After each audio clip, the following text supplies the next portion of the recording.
اور یہی ہوتا ہے کہ ہم رمضان میں بہت سے ایمز اور گولز کے ساتھ انٹر ہوتے ہیں. ہم کہتے ہیں ہم قیام اللیل بھی کریں گے, ہم تہجد بھی پڑھیں گے, ہم ڈیلی تراویح میں بھی کھڑے ہوں گے, لیکن 5-6 دن بعد جو ہے نا وہ آہستہ آہستہ وہ پیشن وہ ختم ہوتا جاتا ہے. کوئی ہیلدی چیز رکھ دو مائنڈ کر جاتے ہیں, یعنی فروٹ ہیلدی ہے, کھجوریں ہیلدی ہیں, اور زیادہ نہ کھلاؤ تو لوگ غصہ بھی ہو جاتے ہیں جب افطاری کی جائے. تو اہتمام بہت کیا جاتا ہے ہمارے یہاں ماشاءاللہ سب کانٹیننٹ میں.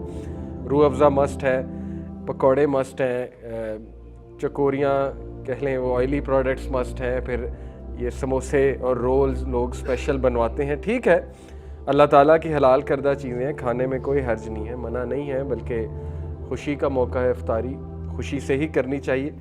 بٹ بات یہ ہے نا کہ سم ویئر ڈاؤن دا لائن ان چیزوں کی وجہ سے ہم اصل مقصد سے ہٹ جاتے ہیں اور اپنے اوپر بہت برڈن لے لیتے ہیں. خواتین پہ بہت برڈن ہوتا ہے, مردوں کی ڈیمانڈ بہت ہوتی ہے, افطاری میں یہ ہونا چاہیے, سحری میں بھی یہ چیزیں ہونی چاہیے. پھر ہمارے ہاں بونگ پائے اور نہاری سے سحری ہو رہی ہوتی ہے اور پراٹھوں سے, تو اس کے بعد پھر ظاہر ہے پیاس ہی لگنی ہے, اس کے بعد نیند آنی ہے ٹکا کے. تو وہ بونگ پائے کھا کے جب آپ سو گے تو ٹکا کے سو گے, تو وہ روزے کا مقصد ہی ختم ہو گیا. اللہ تعالیٰ کا حکم تھا کہ روزے کو جتنا میکسیمم آپ جاگ کے گزار لو, جتنا اس کا وہ چیز فیل کر لو, روحانیت فیل کر لو. روحانیت اسی طرح آتی ہے, بھوک سے ہی روحانیت آتی ہے.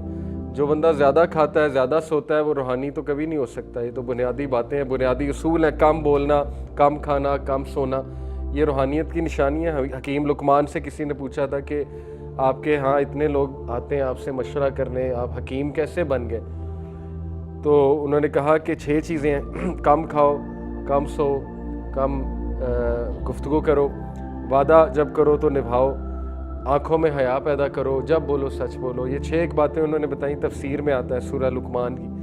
تو حکمت کی یہ نشانی ہے, اور ایگزیکٹلی یہی 6 چیزیں رمضان ہمیں انسٹل کر رہا ہے. اگر آپ غور کریں, جب انسان روزے سے ہوتا ہے, اللہ کے نبی نے اس کو کم بولنے کا جو ہے وہ اس طرف اشارہ کیا, خصوصاً اگر بری گفتگو ہے, لڑائی ہو, انسان کہہ دے جی کہ میں روزے سے ہوں اگلے.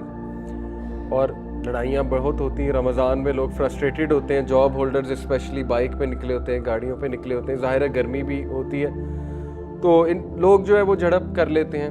لوگ فروٹ والوں سے لڑنے لگ جاتے ہیں, لوگ مختلف جگہ جا کر جو ہے وہ اپنا ٹیمپر لوز کر دیتے ہیں. تو اس کے بارے میں کلیئرلی رسول اللہ صلی اللہ علیہ وسلم نے فرمایا کہ اللہ تعالیٰ کو تمہاری بھوک اور پیاس کی کوئی ضرورت نہیں ہے. اگر تم زبان کا ہی خیال نہیں کر رہے ہو, بیک بائٹنگ کر رہے ہو, اگر تم سخت زبان ابھی تک استعمال کر رہے ہو, یا تمہارے دل نرم نہیں ہوئے, تو دیکھیں ہر چیز کی پریکٹس ہے رمضان میں, اور یہ سارے اعمال تقویٰ کی طرف لے جاتے ہیں. تقوی کی ٹریننگ ہے. اسی لیے اللہ نے قرآن مجید سورہ البقرہ آیت نمبر 183 میں کہا, یا ایھا الذین آمنوا کتب علیکم الصیام کما کتب علی الذین من قبلکم لعلکم تتقون. اے لوگو جو ایمان لائے ہو, رمضان ہم نے تم پر روزے ہم نے تم پر فرض کیے ہیں جیسے پچھلی قوموں پر فرض کیے تھے, لعلکم تتقون, تاکہ تم متقون بن جاؤ, تقوی والے بن جاؤ, پرہیزگار بن جاؤ. یہ ٹریننگ ہے پرہیزگاری کی. لیکن وہ پرہیزگاری کیسے اچیو ہوگی, یہ ایک سوالیہ نشان ہے, اور اسی کے بارے میں ریسرچ کرنی چاہیے ہمیں کہ پرہیزگاری کا کیا وہ میکانزم ہے جو رمضان ہمیں دیتا ہے. تو اس میں یہی ہے, کم سونا, کم کھانا, کم بولنا, اپنے معاملات کو درست کرنا, اور اللہ سبحانہ و تعالیٰ کی عبادت میں آگے بڑھنا. یہ سارے تقوی کے اعمال ہیں. تو اس کے علاوہ بہت سی حدیث میں آپ کے سامنے رکھتا ہوں رمضان کے ورچوز کے اوپر. اور یہ بات بھی یاد رکھیں کہ رمضان جو ہے یہ جوائے کا منتھ ہے مسلمان کے لیے, ہیپینس کا منتھ, خوشی کا منتھ ہے. اس میں خوش رہنا چاہیے انسان کو.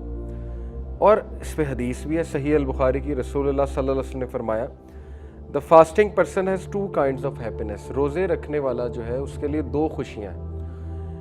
ایک happiness when he breaks his fast, وہ فطری happiness ہے. خوشی کس بات کی ہوتی ہے کہ اللہ نے میرا روزہ قبول کیا انشاءاللہ, جب ہم دعا پڑھتے ہیں ظاہر ہے روزے افطاری کی. دوسرا خوشی یہ کہ جب انسان کی رگیں تر ہوتی ہیں, جب انسان جو ہے اس کی پیاس بجھتی ہے, انسان کھانا کھاتا ہے, اللہ کی نعمت کا شکر کرتا ہے اور مزید اپریشیٹ کرتا ہے کہ مجھے اللہ نے کتنی نعمتیں دی ہیں, کھانے کو دیا ہے. اور یہ ایک فطری بات ہے کہ جب انسان ایک چیز سے دور رہتا ہے اور پھر اس کا استعمال کرتا ہے تو اس میں گریٹیٹیوڈ بھی آتا ہے. اور سائنٹیفکلی اسپیکنگ گریٹیٹیوڈ ہمیں ہیپینس کی طرف لے جاتا ہے. شکر گزاری ہمارے برین کے کچھ ایسے سینٹر سے جڑا ہوا ہے کہ وہاں سے ظاہر ہے کچھ کیمیکلز ریلیز ہوتے ہیں جو سیروٹونن جیسے ہیپینس کا کیمیکل ہے. یہ ہیپینس کے کیمیکلز ہیں جو گریٹیٹیوڈ والے رویے سے ایکسکریٹ ہوتے ہیں, آپ کہہ لیں نکلتے ہیں. تو شکر گزاری ہمیں سکھاتا ہے رمضان, ایک تو یہ. دوسرا happiness when he meets his lord, دوسری خوشی ہوگی جب وہ اپنے رب سے ملاقات کرے گا, کیونکہ اللہ تعالیٰ جو ہے وہ روزے داروں کی خاص جو ہے وہ ظاہر ہے ان کو ٹریٹ کریں گے قیامت والے دن. بلکہ حدیث میں آتا ہے کہ ایک خاص دروازہ جنت کا وہ روزے داروں کے لیے, وہاں سے صرف روزے دار گزریں گے. تو اس قدر یہ امپورٹنٹ منتھ ہے کہ اس کے حوالے سے رسول اللہ صلی اللہ علیہ وسلم 6 ماہ پہلے سے ٹریننگ شروع کر دیتے تھے. اور ٹریننگ سے کیا مراد ہے؟ دیکھیں, ہم نے رمضان میں اگر ایک گول بنایا کہ ہم نے عبادات زیادہ کرنی ہے, تو اس کے لیے آپ کو ابھی سے عبادات بڑھانی پڑیں گی. اس سے کیا مراد ہے؟ اگر آپ نماز آپ کی 5 منٹ کی ہے یا 6 منٹ کی ہے, 4 فرض نماز, تو آپ اس کو 10 منٹ پہ لے جائیں اسٹیمنا بڑھانے کے لیے. اگر آپ صرف ابھی سنتیں نہیں پڑھ رہے, صرف فرائض پڑھ رہے ہیں, جو کہ بہت سے ہم لوگوں کی عادت بن چکی ہے, تو آپ 12 سنت کو واپس لے کر آئیں ابھی سے. کیونکہ پروفٹ صلی اللہ علیہ وسلم نے کہا کہ جو شخص دن میں 12 سنتیں ادا کرتا ہے, فجر کی 2, ظہر کی 4 اور 2 8 ہو گئیں, مغرب کی 2 10 ہو گئیں, اور عشاء کی 2. یہ حدیث صحیح حدیث سے ثابت ہے. وہ جو عشاء کی 17 رکعات ہیں وہ ظاہر ہے ضعیف روایات ہیں, وہ ثابت نہیں ہے. تو یہ 12 سنتیں ثابت ہیں صحیح حدیث سے. تو جو یہ 12 سنتیں ادا کرتا ہے, اللہ کے نبی نے کہا کہ جنت میں اس کے لیے خاص محل بنایا جاتا ہے. تو ابھی سے اس کی پریکٹس شروع کر دینی چاہیے. ابھی سے 12 سنتیں آپ پڑھنا شروع کر دیں تاکہ رمضان میں پڑھنا مزید آسان ہو. اور ابھی سے آپ ایڈجسٹمنٹ کر لیں کچھ اپنی روٹین کی, ٹھیک ہے نا, پہلے سے ایکسپیرینس کر لیں کہ مجھے کیا کیا چیز ایڈجسٹ کرنے والی ہے. ورنہ رمضان میں ایڈجسٹمنٹ کریں گے تو پھر وہ روزہ بھی ڈسٹرب ہو سکتا ہے اور عبادات بھی جو ہے وہ ڈسٹرب ہو سکتی ہیں.